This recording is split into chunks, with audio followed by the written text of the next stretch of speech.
Following his escape from captivity by a terrorist group, world-famous industrialist and master engineer Tony Stark, played by Robert Downey Jr., builds a mechanized suit of armor and becomes the superhero Iron Man. So, in this video, or this review, I'm going to be breaking down this movie in detail. So yes, there will be spoilers. This movie is this movie it's been over a decade, so you guys had a decade to watch this movie. I don't know what you've been doing with your life, but you had like over a decade to watch this movie, so it's only 2 hours, just 2 hours of your time. But anyway, in this video I will be breaking down in details, going into spoilers. First we're going to be talking about the positives, and then we'll go into just not a whole lot, thankfully, and very fortunately, not a whole lot of negatives. Some cons. There are a few, maybe some maybe nitpicks. But other than that, yeah, let's get right into it. So Robert Downey Jr.'s performance as Tony Stark is fantastic. Down to his character's flaws and wits, Downey has managed to essentially bring the comic book superhero to the big screen seamlessly, to the point that the late Stan Lee himself praised him as being, born to play the character. Not a lot of actors, there are very few instances where you can see just only one actor, that actor playing that character. Hugh Jackman was born to play Wolverine. Ryan Reynolds was born to play Deadpool. Robert Downey Jr. was born to play Iron Man. Anyone can play Superman, Batman, even Spider-Man. Anyone. But like those characters and those with those actors with those characters specifically, they were born to play this, because I can't imagine anyone else, any other actors. Sure, they'll bring their own version, they'll bring their own, portrayal, their own interpretation to those characters, but it won't be the same. It won't feel the same. Like it won't have the same energy. It'll just feel different. You know, like a facade, or like a copy. A carbon bin copy, and you know, um, Chadwick Boseman was born to play Black Panther.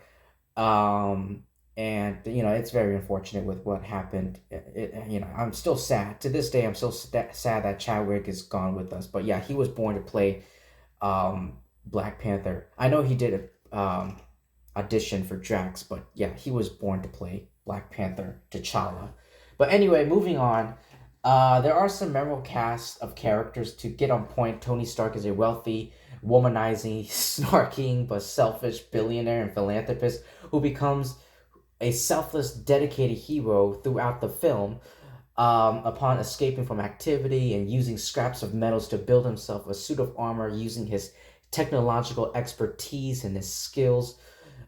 He casts away all weaponry and protects his world as Iron Man with the press conference, him setting up the press conference after he escaped and came back home. Rather than just showing Tony Stark with the Iron Man armor right away, the movie shows directed fantastically by Jon Favreau, who also does play Happy Hogan, Tony Stark's chauffeur slash bodyguard, if you will. The movie shows how he goes through a few prototypes before building the iconic armor properly. Like he does the Mark II, he does a little test drive, testing things out before fully becoming a hero. Like he's just testing all of these, weapons and all of these designs before the final product. Kind of like an actual businessman, which is what Tony Stark is. And the epic final battle between Stark and Obadiah Stane, played by Jeffrey Bridges, with pound for pound jabbing and blasting at each other's metallic plates, is just amazing. It's amazing seeing two robot men like fighting each other. It looks pretty cool. Pretty cool in the eyes of superheroes, little kids and all that. And you don't need to be dedicated to Marvel or you don't need to be a dedicated Marvel or Iron Man fan to understand the plot and enjoy the movie. But then again, the same can be applied to pretty much any superhero film or any with a new character that not many people are familiar with. Um, by the way, did you guys know that? Speaking of not being familiar with, did you know that Don Cheadle, who replaced Terrence Howard with starting with Iron Man 2 to play, Rhodey, War Machine. I heard like he didn't know anything about Iron Man. He didn't know anything about Iron Man prior to like going, prior to him joining the MCU. He thought that Iron Man was like a robot man or something like that, like some robot guy or something. But like, yeah, so you don't need to fully understand anything, because like you have to understand like these are based on comic book characters. They are just an adaptation. The MCU does their own version of these characters. They borrow, obviously, of course, they borrow, some things and some elements, themes and elements from the comics, but they twist it around to tell the story that they want to tell. But anyway, yeah, there is a pretty epic soundtrack, composed by Ramin Djawadi. I don't know if I'm pretty sure I butchered his last name, but it's timed perfectly in various scenes. It features an instrumental version of the song Iron Man by English heavy metal band Black Sabbath in the credits, which is a band that Tony Stark very much deeply resonates with. And this Iron Man film, it jump started, it kicked off what would be now known as the Marvel Cinematic Universe, the MCU, which it will become it's like the biggest multimedia franchise of all time. Like a billion, like million, maybe billions of dollars. And it's crazy, and I can't, and I'm very happy that this movie, was the start of it all. Not just Marvel, not just the MCU, but just the superhero genre in general. And you see that, and then like later on in the future, um, other movie studios are trying to copy the MCU unsuccessfully, and they failed. Like Universal tried to do let me give you two examples. Universal tried to do their own dark universe, cinematic universe with Johnny Depp and Tom Cruise, and I think Sofia Boutella was there. There could be, I think I'm blanking on other names, but yeah, like I think Brad Pitt was Brad Pitt in, I don't know. Anyway, yeah, and then Tom Cruise Mummy came out, and look how that movie turned out. It was garbage. It was really bad. I saw that movie. Oh my god. It left a very bad taste in my mouth. Um and then, DC, Warner Brothers try to copy Marvel's formula, and they didn't work out. Like all their movies were mediocre. Like it started off like, even though the movies were mediocre, like financially they made a lot of money. They made a lot of money financially. And then but like last year, 2023, like all like Shazam 2, Aquaman 2, The Flash, Blue Beetle, now like DC is being rebooted under James Gunn, and it's not really looking so. I'm having faith. I have faith in James Gunn, but yeah, it's DC tried to copy Marvel and they failed, and now they have to reboot everything. So goes to show you, it's very special and very specific.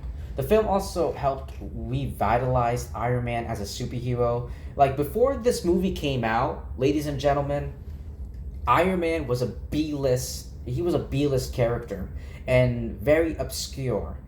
Like nobody knew who Iron Man was. Like before this movie came out, like nobody knew who Iron Man was. Even the actors, even some of the actors. Like I said, Don Cheadle, who would recap, War Machine, who would come in and replace Terrence Howard. He didn't know.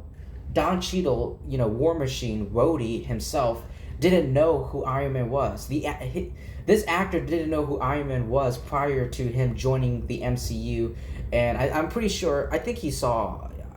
I have a feeling he did see the first Iron Man movie before he jumped in. But yeah, like there were a couple comic books. Like Iron Man, I believe he was invented. He was created like in the early or mid. Like he was created in the 70s, the 1970s.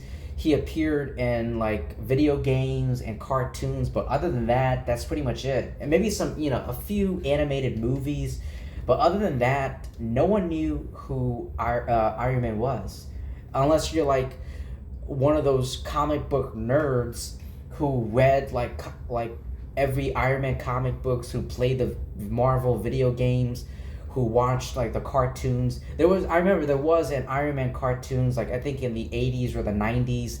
There was also Iron Man also appeared in Iron Man did appear in the Spider-Man, the 1990s animated series, which by the way, I hope after watching X-Men 97, I hope that is the next cartoon that would be rebooted. That will be rebooted, or like a sequel, like the successor to that 90s cartoon. But yeah, this movie, it really boosted the character into the eyes of so many vast audience. And it also helped, and it also like boost Robert Downey Jr. into stardom. Like before Iron Man, yeah, sure, yes, Robert Downey Jr. was acting. He was still acting, but like in these movies like Zodiac, for example. I think I don't know when the first Sherlock Holmes movie. I have to look it up, but like he played Charlie Chaplin, Sherlock Holmes. He was in the movie Zodiac with Mark Ruffalo, who would later play Bruce Banner, and then Jake Gyllenhaal, who would later play Mysterio. Yeah, sure, but this movie really boosted, it really jump started his career into stardom, into fame and stardom.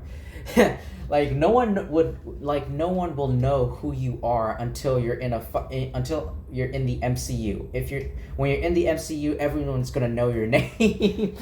But yeah, superhero movies, man. It's the MCU is a multi-billion-dollar franchise. But yeah. It became one of. But yeah, but back then, he was a B-list. He was a B-list secondary character, fairly obscure. No one knows. Maybe a few couple people know who Iron Man was, but yeah, not very famous. No, he's not Hulk. He's not Hulk. He's not Punisher or Wolverine, or Spider-Man. Just nothing, But now he is one of Marvel's most popular and well-known character due to Robert Downey Jr.'s portrayal of him. Like his sarcastic humor really changed. Like Robert Downey Jr.'s portrayal of Tony Stark, it kind of like inspired Marvel Comics with their changing his personality, Tony Stark's personality, to the comics. But anyway, Compared to the films of now, the special effects are top notch and hold up very well today, with the Iron Man suit being a combination of composite, digital, and practical effects, giving it a very convincing and realistic appearance. The armor design was eventually adopted into the comics. So yeah, like the special effects, the practical effects with him flying and the way the armor would move around and the effects that they use look so amazing compared to the fucking practical and like CGI effects that the MCU has used now. Like everything is digital these days. Everything's digital these days. Like everyone's using, all these movie studios are using like CGI and like digital like computer effects, and I just really don't like it. I wish things were more practical. They were more practical, instead of impractical. They use more practical, more prosthetic makeup and effects and all that. I wish they go back to the old days instead of this garbage. And now, like, compare the quality of the special effects now to back then of the MCU. Back then the effects were amazing and very well very well much, they were very good. Now you look at fucking Thor Love and Thunder, Quantum Mania, She-Hulk, Multiverse of Madness. The effects over there look so terrible. Really. It really does. It just looks so weird and awkward. There are some amazing action scenes in this film, such as the armored Tony burning his way through the terrorist captors who attempt to fire at him, as well as Iron Man's awesome superhero landing to save a local town. You guys know the scene what I'm talking about. And also the post-credit scene. The post-credit scene, as well as, popularizing it, the scene after the credits, at the time excited a lot of fans as it hints at the formation of the Avengers, which eventually culminated in the 2012 film Marvel's The Avengers. It also has a surprise appearance by Nick Fury, played by the fucking Samuel Jackson. Like, oh my god. Out of all the actors you could have got to like, Samuel Jackson is now in the MCU and he's playing Nick Fury, the character of Nick Fury, whose appearance who is an inspiration for the character's designs from the Ultimate Marvel comics. Because in the Ultimate Marvel comics, his appearance is based on Samuel Jackson. I don't know, correct me, like, if the Ultimate Marvel version of Nick Fury came before and after Samuel Jackson's appearance in Iron Man. But anyway, yeah, this has become a staple element of the MCU, as fans will have to wait for the credits to see the post-credit scenes that will set up stories in the franchise. And it's not just the MCU, like DC and like the X-Men movies, movies, and just just movies in general are now doing a post-credit scenes. Maybe, I don't know about Star Wars, I don't know about Star Wars, but yeah, like, now movies are like, oh yeah, I didn't know we could, have post-credit scenes. I mean, yeah, the X-Men movies did have post-credit scenes. X-Men The Last Stand had a post-credit scene with Charles. We thought Charles Xavier died, but then there was a post-credit scene. He's like, I guess he transferred his mind into a younger version of himself. I don't know, with Moira McTaggart. But anyway, yeah. This movie, but specifically this movie's, it really did help popularize, post-credit scenes in general. Now fans of, DC, Marvel, maybe Star Wars and other movie franchises, they have to wait for at the end of the credits to see what future plans, what world is being set up. There are like only There's only two issues. I mean, one big issue. The other one is a little bit of a nitpick for this film, but that's pretty much it. Obadiah Stane, Ironmonger, isn't the best villain, despite Jeff Bridges providing an excellent performance.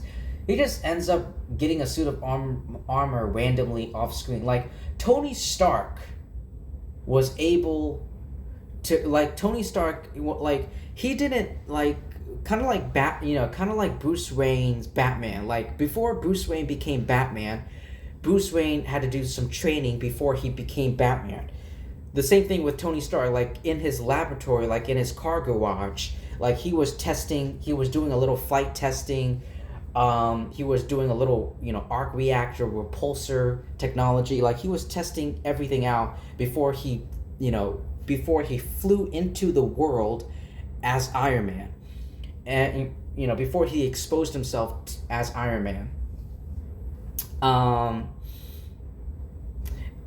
Obadiah Stane didn't do any training. He just stole.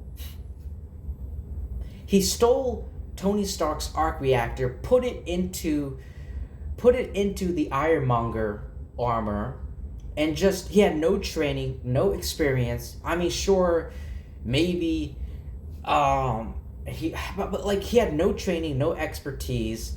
He just puts on a suit of armor and now he's the villain of the movie.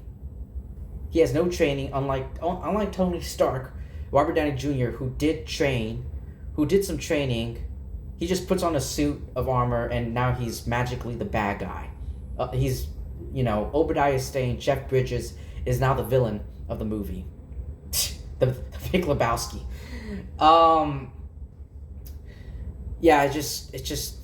It's a little error on their behalf, but it's something I can overlook. I can overlook because this movie overall is fucking amazing, and it's very crucial. It's this first Iron Man movie is one of my favorite movies of all time, of all time, just in general. Not only is